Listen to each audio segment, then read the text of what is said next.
Halo rekan-rekan semua, kita bertemu kembali di dalam channel YouTube saya, Januari Sihotang. Sebuah channel YouTube yang fokus di bidang ilmu hukum, dunia kampus, dan juga dunia literasi. Saya sudah agak lama tidak mengupload video karena ada beberapa kesibukan.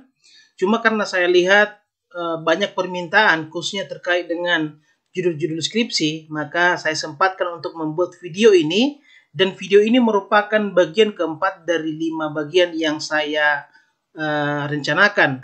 Sebelum kita masuk ke 5 judul skripsi ilmu hukum yang akan saya jelaskan pada video ini, alangkah baiknya teman-teman silakan subscribe, like, dan komen serta share video-video saya supaya channel ini semakin berkembang dan saya semakin semangat untuk membuat video-video yang lebih berkualitas ke depannya. 5 judul skripsi yang akan saya jelaskan pada video kali ini sengaja saya khususkan untuk mengkaji putusan-putusan, baik itu pada putusan pengadilan tingkat pertama, tingkat kedua, maupun di Mahkamah Agung. Dan putusan-putusan tersebut mencakup berbagai bidang ilmu hukum. Kita mulai dari yang pertama. Yang pertama saya buat judulnya adalah putusan pemidanaan melebihi tuntutan dalam perkara korupsi politik. Ini mengkaji putusan nomor 1885K /PIT/SUS/2015. Nah, secara sederhana bahwa putusan ini adalah putusan atas perkara korupsi yang dilakukan oleh mantan Bupati Karanganyar, dan dalam putusan tersebut ternyata hakim, baik itu mulai dari hakim pengadilan tinggi maupun di Mahkamah Agung, ternyata memutus bahwa mantan Bupati Karanganyar tersebut diputus melebihi tuntutan yang dibuat oleh jaksa penuntut umum. Nah, sebenarnya pemidanaan melebihi tuntutan ini bukan sesuatu yang luar biasa. Cuma hal ini menjadi menarik untuk kita lihat kira-kira apa alasan bagi majelis hakim untuk memberikan pidana melebihi tuntutan. Di rumusan masalah pertama yang bisa Anda jadikan sebagai pertanyaan untuk menyelesaikan ataupun untuk mengkaji judul ini adalah bagaimana eksistensi korupsi politik dalam perundang-undangan di Indonesia. Nah, kalau Anda baca baik itu di Undang-Undang KPK maupun di Undang-Undang Kitab Undang-Undang Hukum Pidana, tidak ada satupun frasa yang membahas mengenai korupsi politik. Tapi kemudian dalam perkembangan penegakan hukum di Indonesia, dalam putusan Mahkamah Agung ada frasa yang mengatakan bahwa seseorang itu melakukan korupsi politik. Secara sederhana sesungguhnya bahwa yang dimaksud dengan korupsi politik adalah tindak pidana korupsi yang dilakukan oleh orang-orang pejabat-pejabat yang dipilih melalui proses politik.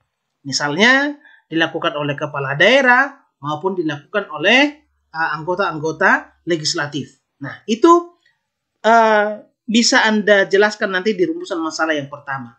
Di rumusan masalah yang kedua, bagaimanakah praktik pemidanaan terhadap pelaku korupsi politik? Nah, nanti di sini Anda bisa mengkaji bagaimana perkembangan pemidanaan terhadap para pelaku korupsi politik tadi. Bagaimana kira-kira? Apakah pemidanaannya itu sudah memang memiliki cita rasa keadilan atau tidak? Nah, dan kemudian yang ketiga adalah bagaimana filosofi putusan pemidanaan melebihi tuntutan dalam perkara korupsi politik. Kalau misalnya Anda lihat di dalam kasus yang kita kaji ini bahwa ternyata dasar filosofis kenapa hakim berani atau mau untuk memidana melebihi tuntutan itu alasannya adalah karena memang korupsi politik ini adalah korupsi yang sangat berbahaya. Kenapa? Karena yang namanya pejabat politik itu mereka adalah pembuat maupun pengguna anggaran. Nah, ketika misalnya pembuat dan pengguna anggaran itu sudah melakukan tindak pidana korupsi, maka kemudian itu akan berimplikasi besar terhadap bagaimana upaya untuk mensejahterakan rakyat. Kemudian judul yang kedua ini terkait dengan program kekhususan hukum tata negara dan hukum internasional. Judulnya adalah Kewenangan Mahkamah Konstitusi dalam Pengujian Undang-Undang Ratifikasi Perjanjian Internasional. Nah, judul ini nanti akan mengkaji putusan Mahkamah Konstitusi nomor 33 garing PUU garis mendatar 9 garing 2011. Nah, kalau Anda lihat di sini bahwa yang dipersoalkan itu adalah apakah Mahkamah Konstitusi itu berwenang atau tidak di dalam menguji Undang-Undang Ratifikasi Perjanjian Internasional. Jika Anda baca di dalam pasal 24C Undang-Undang Dasar tahun 1945, bahwa di sana diatur di dalam ayat 1 dikatakan bahwa Mahkamah Konstitusi berwenang untuk menguji undang-undang terhadap Undang-Undang Dasar dan yang putusannya bersifat final. Nah, kalau kita baca dari teks tersebut, ternyata memang ya yang namanya undang-undang itu bisa diuji oleh Mahkamah Konstitusi. Namun kemudian persoalannya agak berbeda ketika yang mau diuji itu adalah Undang-Undang Ratifikasi Perjanjian Internasional. Kalau Anda belajar di dalam hukum internasional bahwa konvensi-konvensi ataupun perjanjian-perjanjian internasional, perjanjian antar satu negara dengan negara lain, itu tidak bisa otomatis berlaku di suatu negara. Dibutuhkan yang namanya ratifikasi. Ratifikasi itu adalah mengubah ataupun memberlakukan naskah perjanjian internasional tersebut ke dalam hukum positif di satu negara. Misalnya kalau Indonesia menjadi hukum positif di Indonesia. Jadi konvensi PBB itu tidak bisa berlaku otomatis di Indonesia. Harus ada proses ratifikasinya dulu. Harus dibuat dia di dalam bentuk undang-undang.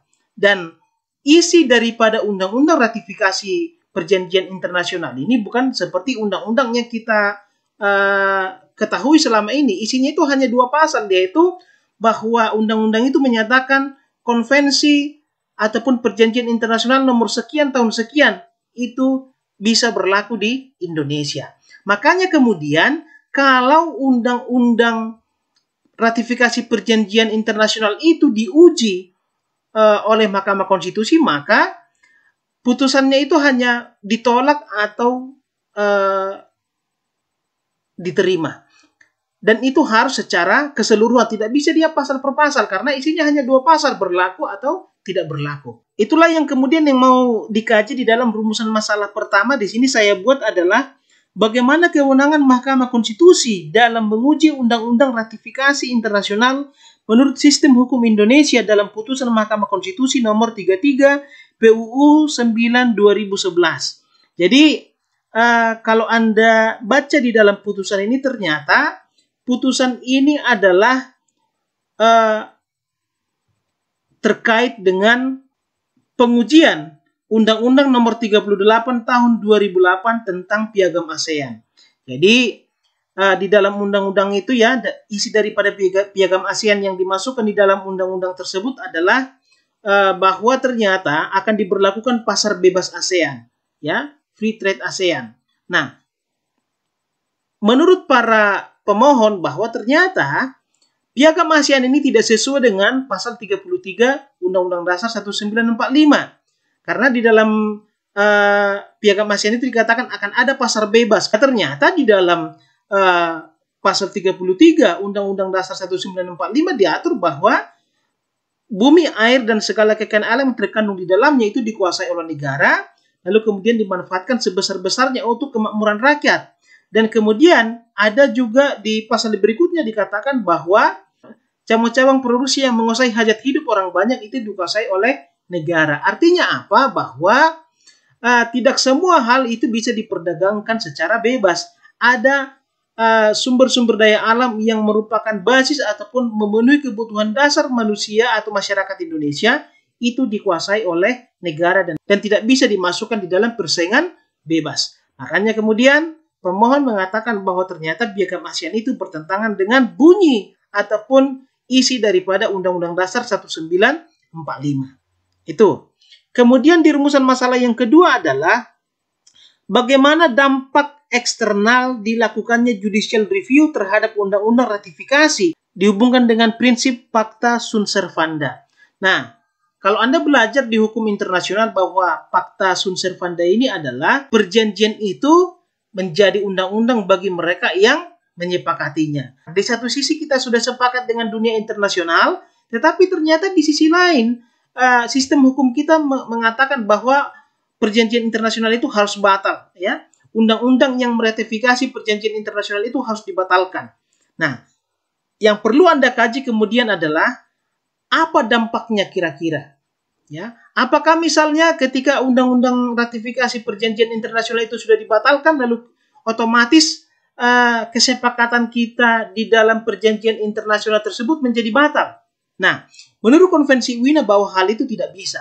Ya, walaupun misalnya hukum kita sudah menolaknya, tapi selama kita sudah menandatangani perjanjian tersebut, maka negara kita tetap terikat dengan perjanjian internasional tersebut. Nah, lalu bagaimana dampaknya supaya hal tersebut tidak bertentangan dengan hukum positif kita? Maka yang perlu kita lakukan adalah mengundurkan diri dari perjanjian internasional tersebut. Sekarang kita memasuki judul yang ketiga, dan ini terkait dengan hukum pidana dan terhubung juga dengan hukum kesehatan. Nah, judul yang saya buat di sini adalah perlindungan hukum terhadap korban kejahatan praktik kedokteran ilegal, kajian putusan nomor 816/Pitsus/2016/PN Serang. Nah, sekedar latar belakang ataupun sekedar pengantar untuk judul ini adalah kalau Anda baca di dalam Undang-Undang Praktik Kedokteran, ya, Undang-Undang nomor 29 tahun 2004 kalau saya tidak salah, ya. Di dalam pasal 78 dikatakan bahwa barang siapa yang bertindak melakukan metode, melakukan alat yang menyatakan bahwa dia seolah-olah menjadi seorang dokter ataupun tenaga kesehatan yang memiliki surat izin dokter maupun surat izin dokter gigi, maka dia bisa dipidana maksimal 5 tahun penjara dan denda 150 juta rupiah. Dan kemudian kalau Anda kaitkan dengan Undang-Undang Kefarmasian dan Undang-Undang Keperawatan, hal ini juga diatur dengan baik. Nah, tapi kemudian hal ini menjadi sebuah persoalan. Kenapa? Karena ternyata Undang-Undang Praktik Kedokteran itu lebih difokuskan untuk memberikan vonis ataupun memberikan hukuman terhadap pelaku praktik kedokteran ilegal. Dan ada satu hal yang dilupakan di sana, yaitu bahwa undang-undang tersebut belum memberikan perlindungan hukum yang baik terhadap korban daripada praktik kedokteran ilegal tersebut. Untuk mengkaji ini, kita bisa melihat di dalam dua rumusan masalah. Yang pertama, bagaimanakah perkembangan pengaturan perlindungan hukum bagi korban praktik kedokteran ilegal. Nah, di sini ada beberapa nanti undang-undang yang bisa Anda kaji, yaitu tentu undang-undang yang utama yaitu tentang Undang-Undang Praktik Kedokteran, kemudian Undang-Undang Keperawatan, Undang-Undang Kefarmasian, dan juga Undang-Undang tentang LPSK, Lembaga Perlindungan Saksi dan Korban. Kenapa? Karena di dalam Undang-Undang LPSK di sana diatur bahwa ternyata korban itu juga harus diberikan perlindungan. Korban itu juga harus dijaga hak-haknya. Makanya ketika dia sudah menjadi korban, maka negara juga harus mampu atau harus memberikan perlindungan terhadap kompensasi ataupun restitusi yang dialami terhadap kerugian-kerugian yang dialami oleh si korban yang bersangkutan. Nah, itulah kemudian yang harus kita bahas dalam rumusan masalah yang kedua, yaitu apakah putusan nomor 863 Pitsus 2016 Serang telah memberikan perlindungan hukum bagi korban praktik kedokteran ilegal. Nah, di sini nanti Anda baca di dalam putusan tersebut bagaimana pertimbangan-pertimbangan daripada hakim dan kenapa kemudian hakim tidak memberikan perlindungan, tidak memberikan kompetensi atau kompensasi ataupun restitusi terhadap si korban yang bersangkutan. Nah, kita masuk ke judul yang keempat. Kali ini judulnya terkait dengan hukum perdata dan hukum tata negara. Nah, judul yang saya rekomendasikan di sini adalah gugatan perdata perbuatan melawan hukum dalam perselisihan Partai Golongan Karya. Ini kajian putusan nomor 91 PDTG garing 2015 garing PN garing Jakarta Utara. Nah, kalau Anda lihat di sini latar belakangnya adalah ketika terjadi Pilpres 2014. Nah, setelah itu terjadi yang namanya perubahan-perubahan ataupun konstelasi politik, dan salah satu konstelasi politik yang terjadi adalah di Partai Golkar. Nah, di Partai Golkar saat itu ada pimpinan Abu Rizal Bakri yang ternyata memilih untuk menjadi oposisi terhadap pemerintahan Presiden Joko Widodo dan Yusuf Kala. Kenapa bisa terjadi seperti itu? Karena memang pada saat itu Golkar di bawah pimpinan Abu Rizal Bakri itu mencalonkan Prabowo dan Hatta Rajasa. Sebagaimana biasanya ada intrik-intrik, ada konflik yang terjadi di dalam internal Partai Golkar karena ada beberapa tokoh yang menginginkan supaya Partai Golkar itu bergabung menjadi bagian dari pemerintahan Joko Widodo, dan itu di bawah komando daripada Agung Laksono. Saat itu terjadilah konflik antara Abu Rizal Bakri dan Agung Laksono. Nah, hal ini kemudian bermuara ke pengadilan, ya. Dan Abu Rizal Bakri yang merasa sebagai ketua umum Partai Golkar yang sah itu mengajukan gugatan ke Pengadilan Jakarta Utara, dan ternyata gugatan itu adalah gugatan perdata perbuatan melawan hukum. Ini menjadi sesuatu hal yang agak unik. Kenapa? Karena kalau Anda membaca Undang-Undang nomor 2 tahun 2011 tentang partai politik, di sana diatur dengan sangat jelas ketika terjadi konflik internal dalam sebuah partai politik, maka langkah yang pertama sekali harus dilakukan adalah mengadukan itu ke Mahkamah Partai Politik. Jadi logikanya diselesaikan dulu secara internal, barulah kemudian kalau memang tidak ada tercapai kesepakatan bisa diajukan ke pengadilan. Kan begitu logika hukum yang ada dalam undang-undang partai politik. Tapi ternyata kubu Abu Rizal Bakri tidak mengambil langkah itu. Mereka justru melakukan gugatan ke pengadilan, dan itu adalah gugatan perdata perbuatan melawan hukum yang dilakukan oleh Agung Laksono. Dan anehnya lagi justru gugatan itu dikabulkan oleh hakim, baik itu di tingkat pertama maupun sampai kepada Mahkamah Agung. Nah, inilah kemudian yang menarik untuk Anda kaji, karena di sini sudah yang namanya permainan asas. Kenapa saya katakan permainan asas? Karena kan di sini ada undang-undang yang mengatur secara khusus mengenai konflik internal partai politik, yaitu Undang-Undang Partai Politik. Kalau kita berbicara asas, ada namanya lex specialis derivat lex generalis, bahwa hukum yang lebih khusus itu menafikan hukum yang berlaku secara umum, yaitu di KUH Perdata. Ya, harusnya di dalam kasus ini undang-undang yang dijadikan sebagai acuan adalah Undang-Undang Partai Politik. Makanya ketika Abu Rizal Bakri memasukkan gugatan ke pengadilan, yaitu gugatan perbuatan melawan hukum, maka harusnya pengadilan tidak bisa menerima itu karena terkait dengan masalah asas tadi, lex specialis derivat lex generalis. Itulah yang Anda akan selesaikan nanti melalui dua rumusan masalah di sini yang saya ajukan, yaitu yang pertama, apakah gugatan perdata putusan nomor 91 dan seterusnya dalam penyelesaian perselisihan kepengurusan Partai Golkar dapat menggunakan dalil perbuatan melawan hukum?